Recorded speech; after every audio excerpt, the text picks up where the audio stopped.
قال السلام عليكم. وعليكم السلام ورحمة الله وبركاته. ما حكم القتال في اليمن؟ والسؤال ده سألونا ناس كتير بيتصلوا برضو بالتلفون. القتال الحاصل في اليمن ضد الشيعة الرافضة الحوثيين ده جهاد في سبيل الله، ما في أي كلام.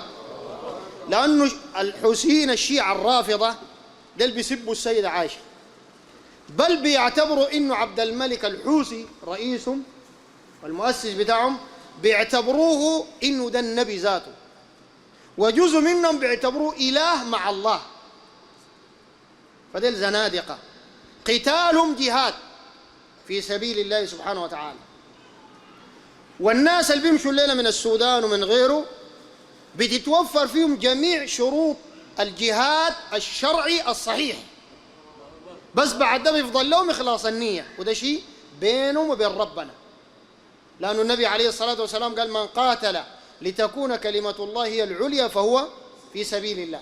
انت امشي لله بشروط الجهاد. بعد ذاك ادوك قروش ما ادوك قروش، اذا ادوك حلال عليك بالمناسبة، اذا انت ماشي اصلا لمنو؟ لله سبحانه وتعالى ولإعلاء كلمة الله.